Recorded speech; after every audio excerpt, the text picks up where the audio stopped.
alligator. After a while, crocodile. See you later. Hey there guys, it's Paul from dronesgetter.com, and the footage before was taken by a cheap but awesome GPS drone. I'm happy to announce that MJX released the GPS version of the original Box 3, which is pretty much my favorite brushless drone ever. And it's so cheap. This one is called Box 3 Pro and it's quite amazing. It's probably my best pick currently for a GPS drone for GoPro or GoPro sized action cams, and mainly because it's quite cheap, especially if you already have an action cam. Links to buy it are in the description. I have linked both GearBest and Banggood, which both are great and cheap sites to buy from. This is the box it comes in. As you can see, it comes in full white color. There is a white foam box inside with a bag next to it. This right here is a nice surprise from MJX. A short map guide for the controller scheme. Very useful indeed, I love it. But don't worry, there's a complete English manual too. The controller has a screen at the bottom, it seems. We'll go deeper into the controls later. The battery looks quite different from the previous drone versions, and it has this custom connector design, which means you won't be able to connect the previous Box 3 battery to this drone. Funny enough, it's still a 7.4 volt 2800 mAh battery, just like the one for the Box 3, but slightly bigger. This is the charger for the battery and the socket adapter with the balance port. The camera holder is built a little differently from before too, as it comes with a triangle shape base with dampeners on it. This looks like it might do a good job to remove any jello effect from the video. It also comes with these foam patches so you can better fit any size action cam in there. Of course, there's a bag with a screwdriver and the probe removal key. Here are the bags with all the 8 propellers, including the spare ones, and the 4 landing legs that must be mounted. The motors of the new Box 3 Pro are bigger than the original Box 3. They are 2204 1500 kV motors, and what's very important about them is that they're brushless. If you don't know yet about the difference between brushed and brushless, well, the brushless ones are usually way more expensive, but last longer and are more powerful. They are clearly the more reliable and superior of the two, and that's why it's pretty impressive that MJX has managed to put these on such a cheap drone overall. The drone has some golden color strips on the arms, probably trying to copy the design of the Phantom 3 Pro from DJI. Compared to the Box 3H that I have here, the new GPS version seems to have a more durable plastic, or at least it gives me the impression of higher quality. The LED lights are situated below the motors and are good for orientation at night and helping with GPS calibration signals. This right here is the C6000 1080p camera. You can get the package with the camera or without. If you already have a good action camera, I suggest not getting this one, but using that instead, so you'll save more money. You can also get a different action camera separately, like I do. I'll compare the footage from both cameras in a moment. The C6000 camera also comes with a mount for the remote, which is pretty nice to have. Speaking about that, let's see the remote again. This is the standard controller design for most of MJX drones lately. These 2 antennas at top are fake, so I don't know why they still waste material and space to put them, and so are the 2 buttons in the back. You can't press any of these. This right here is the landing and launching button. The red one is for locking and unlocking the motors.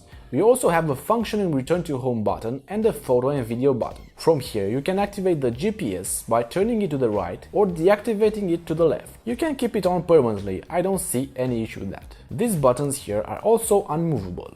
Probably some remains from other drones, and they were a little too lazy to remove the buttons. Below the right stick we have a headless mode button. This way you can forget about the quadcopter orientation and it will make it easier for beginners. Forgot to mention that the transmitter works with 4 AA batteries. These are the 2 drones next to each other. As you can see, it also has a powerful LED in front, but don't worry, it won't flash like that when it's connected. When you turn on the controller and connect it to the aircraft, the bottom LCD shows very important data like height, distance, signal strength, and battery life for both the drone and the remote. Unfortunately, we can't properly do the calibration process inside, as there's no GPS. So let's move our asses outside, but not before downloading the Box Pro app and checking if the phone supports the 5G connection. As you can see right here, only one of these phones can see the Wi-Fi and connect to it. The first thing you have to do when outside after connecting it to the remote is doing the GPS calibration dance. So basically turning it twice counterclockwise and twice with the nose downward until the lights turn solid. Then press to unlock buttons to get the prop spinning and get it in the air. At this point I didn't have GPS activated, so that's why it's drifting, I simply forgot. But even so, here's a sample of the included C6000 1080p camera. The viewing angle is quite big and the quality is quite good in my opinion. The image is a little shaky. Because I didn't fix the camera good enough in the holder, I should have put another foam square to hold it better in place. Now when I turn the GPS on, it stays very well in place. It wants to keep its position so much that you can't even move it by hand, as it will go back in the same spot by itself. The GPS on this drone works very well and it's super reliable. I have also written an article on it with infographics comparing it to the older model and other GPS versions in this price category. Link to the article on jonesgetter.com is in the description. Now to test some of its more advanced functions. This right here is the circle around mode, where it will basically circle around a set point automatically. It does a very good job by itself and you can stop it anytime, although I didn't really capture any point of interest in this video. It also has a follow me option, which apparently works by tracking the GPS position of the remote, and as you can see right here, it does a pretty good job tracking me.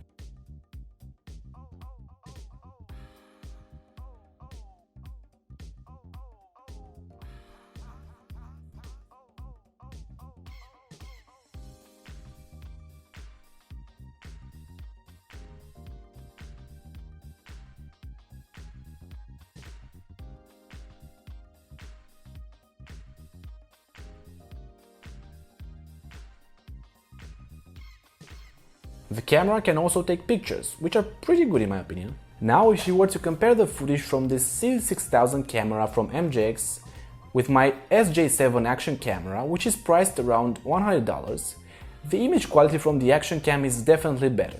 There's links in the description to check the current drone price and the camera that I'm talking about here. My action cam also has image stabilization, so it will make the video much smoother and it can also record in 4K if you want, but I usually keep it at 1080p.